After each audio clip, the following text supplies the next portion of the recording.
नमस्कार. The home chef चॅनलमध्ये मी तुम्हा सर्वांचे स्वागत करते. सकाळी सकाळी नाश्त्यामध्ये काय बनवायचे हा सगळ्यांचाच मोठा प्रश्न असतो.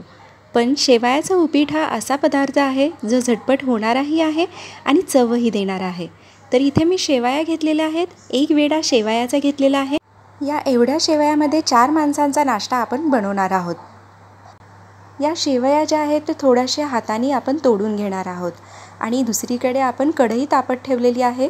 कढईमध्ये आपण या शेवया टाकून छानशा भाजून घ्यायच्या आहेत.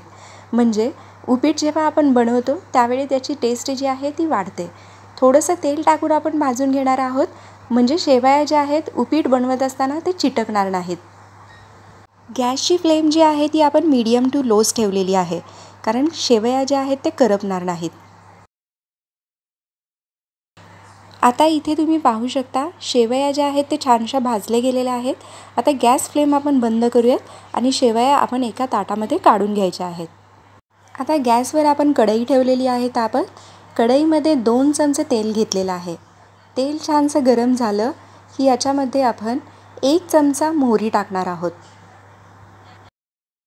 मोहरी ही आपली छानशी तडतडली आहे आणि 1 चमचा आपण इथे उडीद डाळ टाकणार आहोत.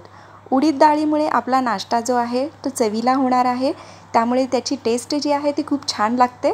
थोडीशी उडीद डाळ जी आहे तेलामध्ये लालसर होईल अशाप्रमाणे तळून घेणार आहोत. म्हणजे जास्त काळी नाही पडू द्यायची. थोडासा लालसर कलर आला की आपण एक बारीक चिरलेला कांदा आपण टाकून घ्यायचा आहे. उडीद डाळ जी आहे ती टोटल ऑप्शनल आहे. तुम्हाला आवडत नसेल तर तुम्ही स्किप केलात तरीही चालतं.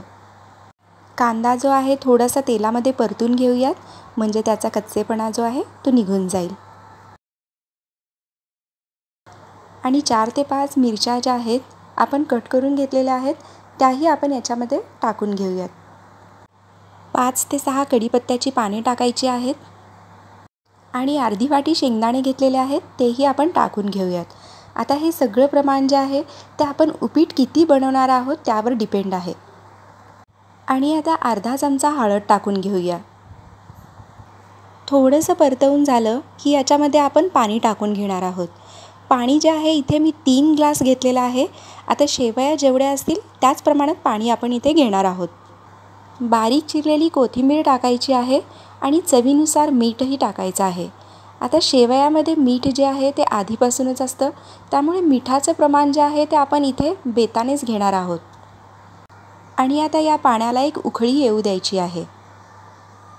आणि उकळी आल्यानंतरच शेवया आपण याच्यामध्ये टाकून घेणार आहोत. आणि इथे पाहू शकता पाण्याला छानशी उकळी आलेली आहे आणि शेवया आपण याच्यामध्ये टाकून घ्यायच्या आहेत.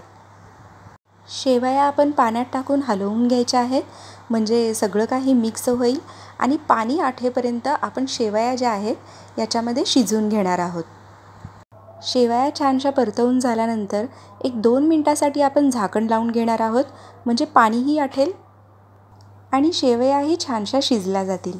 इथे पाहू शकता कढईमधलं सगळं पाणी आटलेलं आहे आणि शेवयाही आपल्या छानशा शिजल्या गेल्या आहेत. आणि आपले हे शेवयाचे उपीट खाण्यासाठी अगदी रेडी झालेले आहे. तुम्हीसुद्धा हा शेवयाचा नाश्ता ट्राय करून बघा आणि कॉमेंट बॉक्समध्ये मला नक्की सांगा की तुम्हाला ही रेसिपी कशी वाटली. चॅनलवरती नवीन असाल तर चॅनल सबस्क्राईब करा आणि बेल आयकॉन नक्की प्रेस करा, जेणेकरून माझ्या नवीन रेसिपीजचं नोटिफिकेशन तुम्हाला मिळेल. Thanks for watching.